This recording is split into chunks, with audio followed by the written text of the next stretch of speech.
de suite, magazine.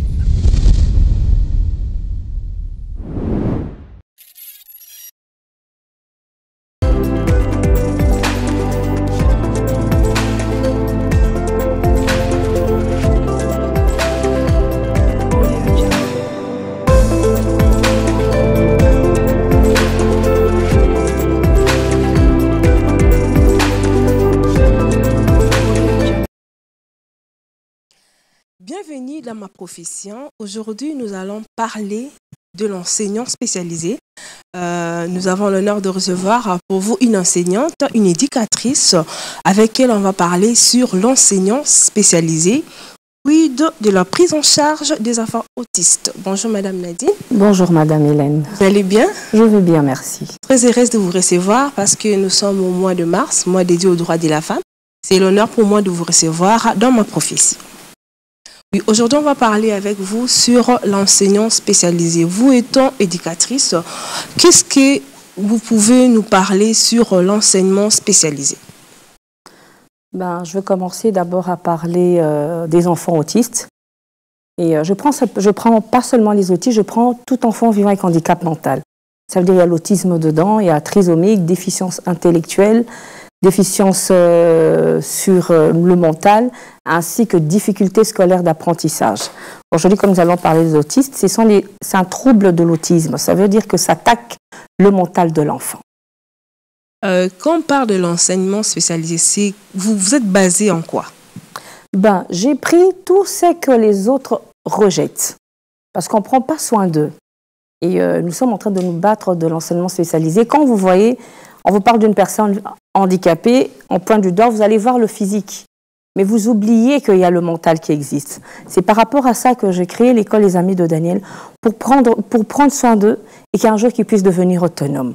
L'enseignement spécialisé chez nous, c'est individuel. Chaque enfant a son horaire. Ça veut dire que chaque enfant a son programme.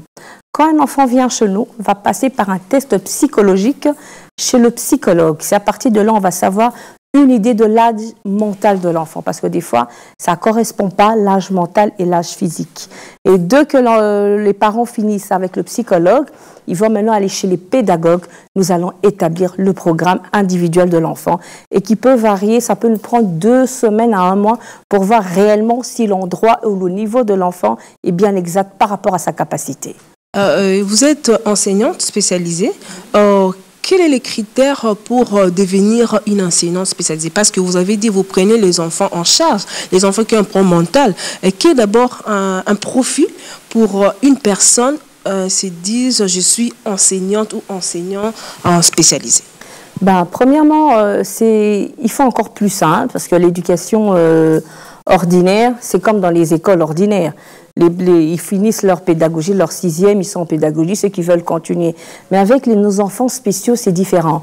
Nous devons travailler, nous travaillons avec les psychologues, les neuropédiatres, neuropsychiatres, nous travaillons avec tous ces les kinés. C'est vraiment un code médical qui accompagne l'éducation. Et un enseignant ordinaire ne peut pas enseigner un enfant spécialisé.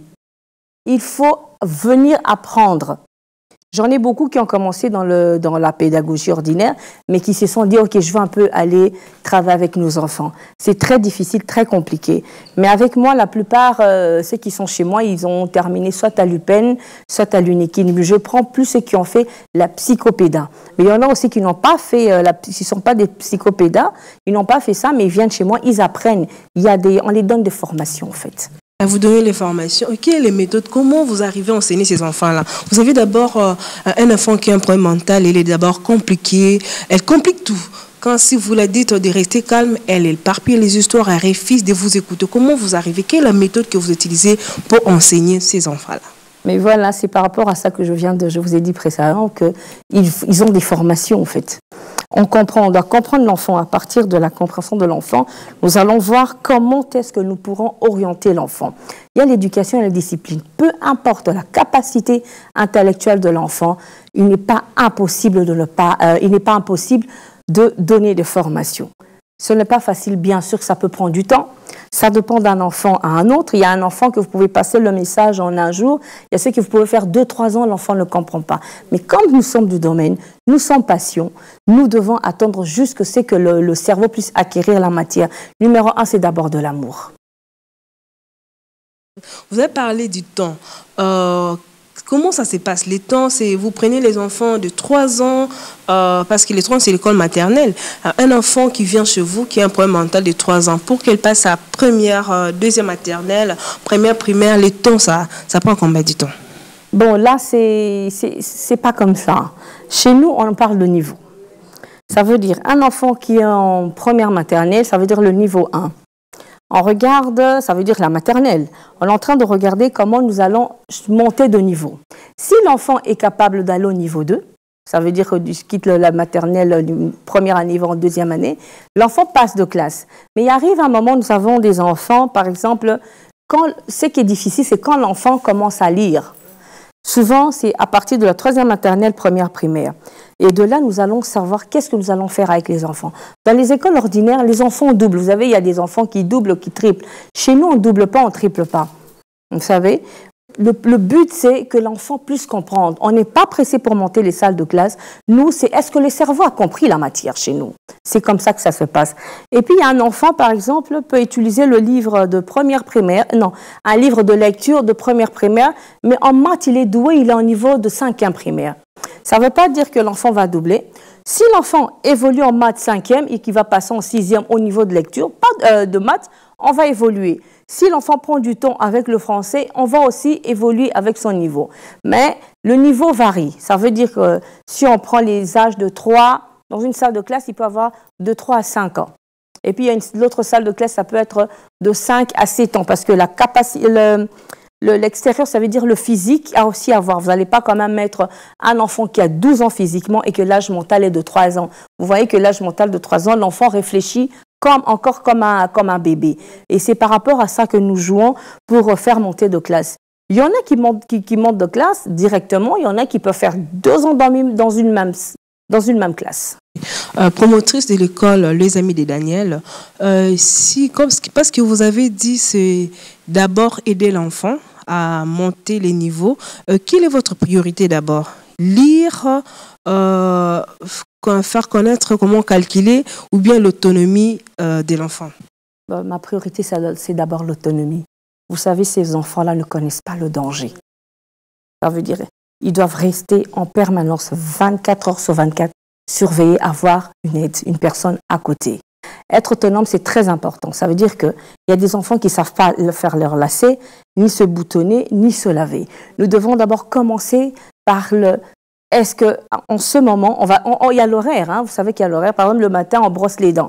L'enfant doit savoir brosser ses dents sans aide. L'enfant doit savoir à manger avec la fourchette ou la cuillère sans aide. Est-ce que l'enfant sait se déshabiller? Est-ce que l'enfant peut se laver? C'est ça. On commence d'abord par l'autonomie, mais n'empêche qu'on fait les deux. Et l'autonomie et l'enfant vont à l'école.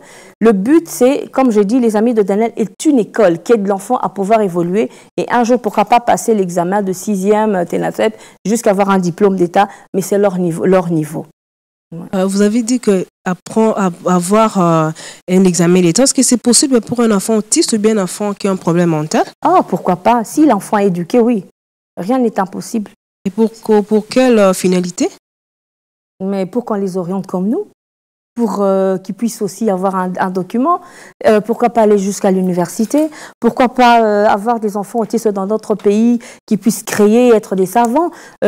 Pourquoi pas les orienter dans différents domaines? Et demander un jour, c'est vrai qu'ils vont travailler terminé, et que demander un jour au gouvernement de pouvoir dire à nos sociétés d'engager des personnes vivant avec handicap mental, mais avec un papier, avec un document qui a suivi des cours. C'est possible, madame Nadi? C'est possible, rien n'est impossible. Avec les Amis de Daniel? Rien n'est impossible, je crois.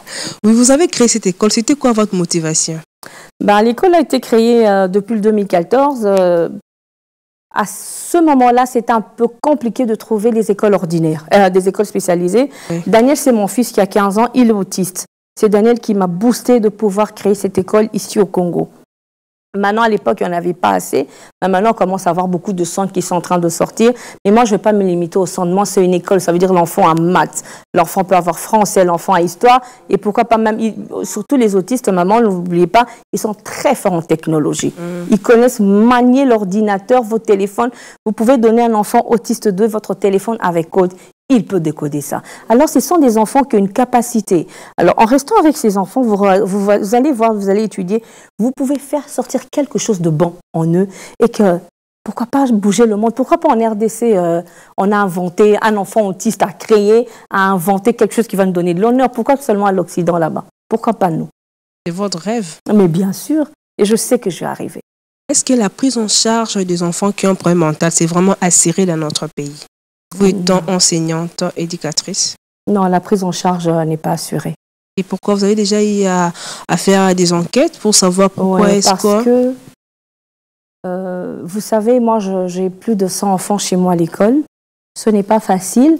On paye. Hein. Chez moi, le Minerval est payant. C'est vrai que la plupart payent pour pouvoir aider le personnel. Hein. C'est dans la charge de personnel. Quand les parents donnent quelque chose, les personnels doivent être créés. Mais si je vous dis à Tchang, où j'ai plus de 5000 enfants qui n'ont pas des moyens, qui me demandent, maman, est-ce que l'État, le gouvernement n'a pas d'école spécialisée pour handicap mental dans ces pays pour pouvoir nous référer? Et sans compter, je vous dis, tiens, il y a plus de 5000. En tout cas, il y a beaucoup qui n'ont pas le moyen. Vous savez que l'éducation spécialisée, un enfant spécial coûte cher d'abord. J'ai des appels des provinces terribles. Ils demandent même l'internat. Madame, pourquoi vous n'avez pas l'internat? Moi, je suis par exemple à Bukavu. Il n'y a pas d'école spécialisée pour mon enfant. Je ne peux pas déménager pour venir à Kinshasa parce que mon travail est ici. Le besoin y est tellement. Mais il y a une toute petite discrimination envers ces enfants parce qu'on ne les considère pas. Parce qu'il y a un parent qui me dit, maman, j'ai 5 enfants, il y a 2 qui sont à l'université, il y a un qui est en train de finir, il y a l'autre qui est en secondaire et à le vôtre. Je vais donner la priorité à qui? Celui qui sera utile à la société. Mais voilà, ce ne sont pas les autistes. Oui. Et voilà le combat que j'ai. Peu importe la capacité de l'enfant, l'enfant n'a pas demandé de venir sur cette terre avec un déficience mentale ni intellectuelle, vous voyez. Mais alors, vous êtes obligé de les aider. Et normalement, ça doit être la charge du gouvernement à 100% comme ça se trouve ailleurs. Parce que ces enfants coûtent cher, ce n'est pas facile du tout de les éduquer. Et vous étant éducatrice, promotrice de l'école Les Amis de l'Année, avez-vous déjà toqué les portes pour avoir les soutiens auprès du gouvernement? Toqué, oui, me voilà, il me voit. J'ai toqué presque partout. Et qu'est-ce que vous souhaitez pour ces enfants-là? Je souhaite une prise en charge complète. Ce sont des êtres humains. Ils n'ont pas demandé de venir. Les parents souffrent, les familles sont divisées. La belle famille, le mari condamne la famille, la femme et sa famille, que moi je ne peux pas avoir un enfant pareil. Ça vient sûrement de la famille de la femme. Il y a des familles brisées. Et si les parents meurent, ils se retrouvent dans la rue. Moi j'ai vu plusieurs fous. Ce ne sont pas de fous, c'est juste des autistes. Okay. Vous voyez? Mais comme on les chasse, on les traite des sorciers, on les traite, ce sont des enfants qui les apportent de l'argent dans le monde de ténèbres. Et tout le monde qui voit, on les considère comme des fous. Mais l'autisme, c'est pas... Un enfant qui est autiste, c'est pas de la folie. Il y a une différence entre les deux, vous voyez. Bon, la prochaine fois, je peux vous détailler ça. Mais ce sont des enfants qu'on peut faire quelque chose. Vous devez les aider. Les églises condamnent un enfant de 3 ans à 5 ans. Vous le faites à un jeune à sec pour chasser la sorcellerie. Mais il y a une différence, c'est juste une capacité intellectuelle qui a été réduite. Vous devez fournir des efforts, trouver les bons endroits pour pouvoir les éduquer. Vous voyez? Donc l'éducation est possible, il faut éduquer ces enfants-là. Il faut. Oui, nous allons mourir un jour, hein. Nous allons vieillir, nous allons mourir. Ils vont rester à la charge de qui? C'est ça. Oui, quand vous parlez des enfants autistes, comment est-ce qu'un parent doit savoir qu'elle a un enfant autiste? À quel âge peut-il savoir que son enfant a un problème mental? Ça, c'est une très bonne question. Oui. En fait, à partir d'un certain âge, ceux qui sont déjà parents ou mamans, ils vont voir une différence. Il y aura une différence. Et il y a ceux qui sont ignorants, parce que l'autisme a plusieurs pourcentages. Il y a ceux qui est moins, il y a ceux qui est fort, et ceux qui est au milieu. Il y a des gestes et des mouvements, par exemple, l'enfant, des regards fouillants. Moi, ils n'observent pas, ils vont commencer à regarder. Regarder ailleurs. Mais quand vous... et puis, il y a des enfants, l'autisme en lui très sensible, oui. Alors, le bruit que nous pouvons gérer ici en tant qu'être humain, Mais un être humain autiste peut aller détecter des tout petits bruits qui se passent même dehors là-bas. Okay. Alors, la plupart des enfants autistes ont l'habitude de boucher les oreilles. Vous allez voir, vous pouvez même découvrir sur YouTube comment. Alors, vous voyez, quand vous vous retrouvez au marché, il y a plusieurs bruits. Eux, quand on est là et qu'il y a du bruit, ils sentent ce bruit-là et ça leur dérange. Et la plupart du temps, ils font ça. Et quand vous allez aller sur le christianisme, il y a des personnes qui disent, oui, voilà, ça c'est le monde de ténèbres, il est en train de communiquer. Mais il y a une différence entre un sorcier et un autiste. Alors, il faut savoir, en tout cas, le manque de connaissances, c'est pas bon. Vous voyez? Et un parent doit savoir, parce qu'il y a des degrés, il y a des moments de stage de l'enfant. Vous savez qu'à 6 mois, l'enfant doit savoir s'asseoir. Vous savez qu'à quelques mois, il doit quand même essayer de faire les 4 pattes et s'élever. Mais un enfant autiste, vous allez sentir une différence. Vous voyez, à part le regard fuyant, il a l'habitude, il peut commencer à taper ses mains, à volatiliser ses mains. Ou bien vous allez voir un enfant peut-être qui va marcher sur les pointes des pieds. Il y a quelques années, c'était difficile, mais maintenant, ce qui est bien avec l'emploi, avec tout ce qui se passe comme technologie ou bien commencer à faire des recherches, on peut remarquer un enfant autiste, il paraît en moins de 6 mois. Okay. Vous allez voir, il y a des tics, il y a des signes que vous allez remarquer que cet enfant est autiste. Ouais. Oui, étant enseignante, à quel âge un parent peut décider d'envoyer son enfant à l'école? Je donne un exemple parce que vous avez dit un parent qui a 5 enfants, l'autre à l'université, 6e des humanités, et l'autre 5e année, et l'autre qui fait les TENAFED. Il a un enfant pour votre école. Elle dit donc, comme elle a encore 5 ans, je peux encore le gérer, je l'envoie seulement à 10 ans parce qu'il ne sera pas utile. Pour vous, on peut envoyer un enfant à quel âge dans votre école? Pour moi, le plus vite que vous détectez, il y a un petit souci, vous devez emmener l'enfant. Par exemple, un enfant de 3 ans ne peut plus avoir le pampers sur sa couche. Ça veut dire que vous devez éduquer l'enfant, il ne peut pas avoir le pampers. Mais vous m'emmenez un parent qui va garder un enfant jusqu'à l'âge de 12 ans avec le pampers. Ce n'est pas bon. Un enfant de 12 ans ne peut pas garder. Vous savez que si vous m'emmenez un petit enfant de 3 ans, je peux éduquer l'enfant. Il y a des interdits. Par exemple, vous pouvez pas, il faut manger vous-même. Vous devez, 3 ans c'est petit, apprendre l'enfant à être autonome seul. Et on appelle ça, j'ai des cahiers de fréquence. Ça veut dire que quand un enfant vient à apprendre un souci de toilette, il y a un cahier de fréquence. On doit savoir à tel moment, nous allons emmener nos enfants aux toilettes jusqu'à ce que le cerveau doit comprendre qu'on ne le fait pas sur soi, mais ça se fait de l'autre côté. Peu importe le cas de l'enfant. Il y a des enfants, ça va vite, il y a des enfants que ça va moins.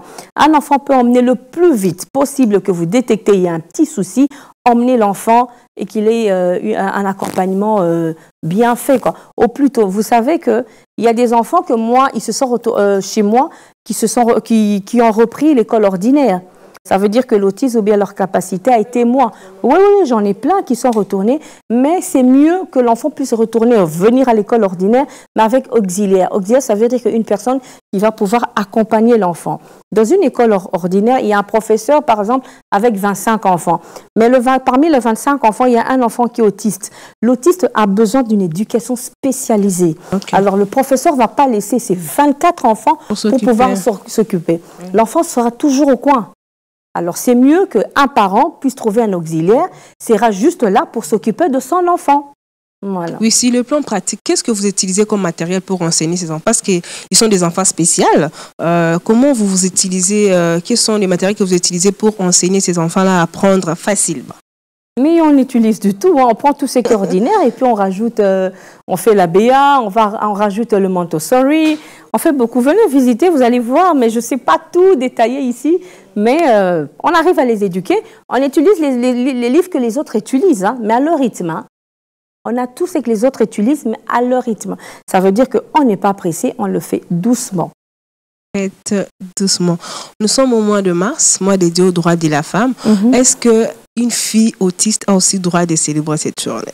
Pourquoi pas? C'est une fille, nous. Oui, chez moi, le mercredi, on va montrer à la jeune fille. En fait, moi, je ne suis pas du genre de personne qui attend le 8 mars pour éduquer une fille. Moi, le 8 mars, c'est tous les jours dans ma vie.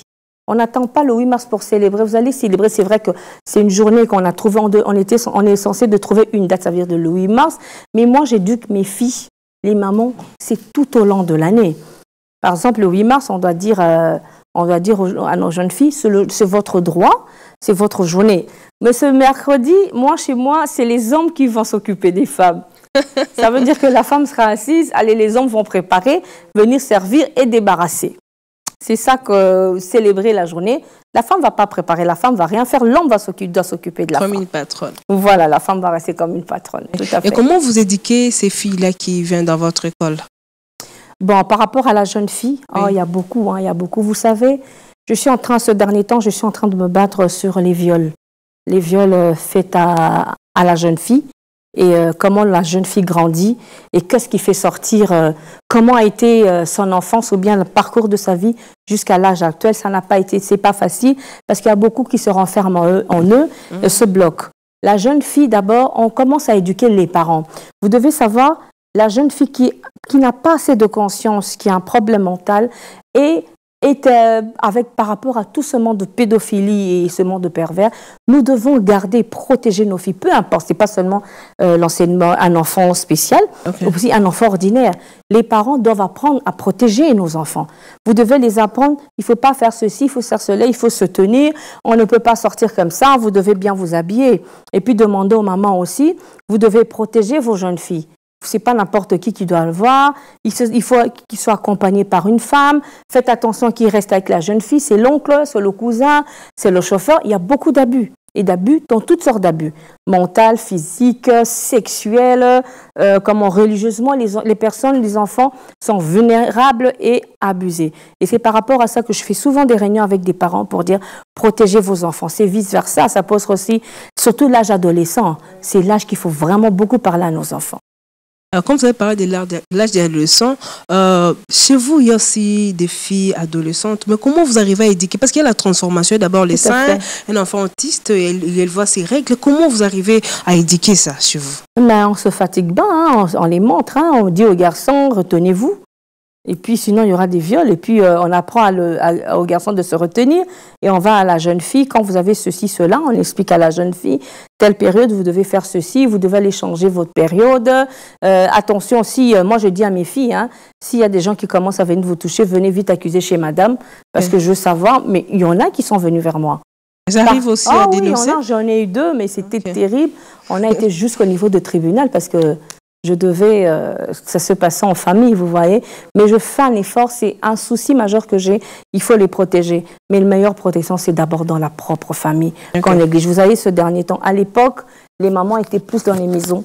On allait le matin, on revenait à midi. Mais maintenant, avec la circonstance de la vie, quand vous sortez une fois. Et les parents, vous rentrez le soir. Qu'est-ce qui s'est passé? Est-ce que vous avez le temps de demander à vos enfants, maman, est-ce que vous avez le temps de demander à l'enfant, ça a été la journée, qu'est-ce qui s'est passé? À la nounou bien responsable qui restait avec l'enfant. Nous, les femmes, nous devons surveiller ces genres de comportements. On ne sait jamais, mais regardez, la confiance n'exclut pas le contrôle. Éducatrice, promotrice de l'école Les Amis de Daniel, quel est votre plus grand rêve pour ces enfants spéciaux? Quand vous me dites souvent. Ok, de terminer les études, de trouver un travail et de fonder des familles. Ça veut dire j'aimerais bien qu'ils puissent se marier, on va célébrer les mariages et faire des enfants. Être utile dans la société, l'autonomie.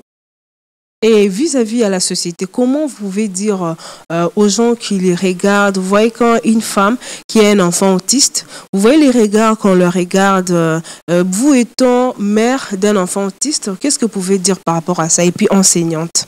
Vous savez que ça fait mal par rapport au regard, mais c'est par rapport à ça que je crée des sorties.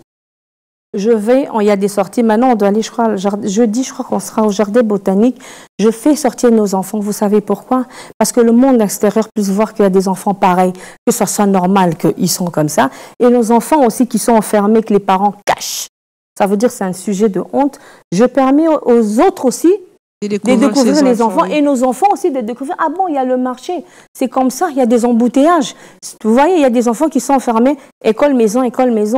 Mais il faut qu'ils découvrent aussi la nature. Ils doivent découvrir qu'est-ce qui se passe au monde intérieur. Papa, maman, on va un jour partir. Qu'est-ce qui va se passer derrière nous, après nous? J'espère que nous sommes arrivés à la fin de cette émission. Qu'est-ce que vous pouvez dire dans tout ce qu'on vient de parler, votre souci, c'est que vous voulez que l'État puisse faire pour ces enfants qui ont un problème mental? Moi, je vais demander à l'État, au gouvernement de créer beaucoup d'écoles, de prendre en charge ces enfants, dans tout le pays, dans la République démocratique du Congo, qui puissent prendre leur charge, au fait, de créer des écoles. Parce que la prise en charge, ce n'est pas seulement des enfants et des parents. Parce qu'il faut parler avec aux parents de pouvoir accepter l'enfant. Ok, j'accepte mon enfant, qu'est-ce que je dois faire pour eux? Je demande qu'on crée des écoles qui puissent prendre en charge ces enfants et leur donner une chance dans la vie. Et pour les enfants qui veulent vous contacter, ou bien les parents qui veulent vous contacter, dire que bon, j'ai trop gardé mon enfant à la maison, je veux au moins que mon enfant puisse être utile dans la société. Comme vous avez dit, travailler, se marier, pourquoi ne pas avoir le petit-fils, petite-fille, comme madame l'a dit. Qu'est-ce qu'elle pouvait dire, comment vous contacter? Ben, vous voulez que je donne mon numéro? Oui, c'est possible. Ok, mon numéro c'est le 082 000 61 77. Je demande aux parents de pouvoir accompagner leurs enfants, pouvoir faire quelque chose. Ça veut dire les orienter dans les métiers, comme moi j'ai la couture, j'ai la cuisine, j'ai la menuiserie. Les orienter, ceux qui ne savent pas retourner à l'école ordinaire, mais orienter ces enfants qui puissent ne fût-ce qu'à faire quelque chose. Ceux qui ne peuvent pas utiliser leur tête, ils peuvent utiliser leurs mains. Le numéro de téléphone encore, parce que vous avez parlé ça trop vite. Ok, 082 000 61 77. Je suis disponible. Bonne fête pour le mois de droit dédié à la femme. Bonne fête à toutes les femmes et beaucoup d'encouragement. Je sais que nous pouvons construire. Le contraire de notre phrase là, la femme aussi peut construire. Merci beaucoup. De rien. Merci à tous les téléspectateurs de cette émission, Ma Profession. Vous avez aimé, il suffit d'appeler au numéro qui est au bas de vos écrans. Abonnez-vous massivement sur notre chaîne YouTube, Ma Profession. Aimez, laissez vos commentaires. Vous voulez sous-participer, nous sommes là. L'équipe est là pour vous parce que notre souci, c'est promouvoir le professionnel. On se retrouve très prochainement et à très bientôt. Merci.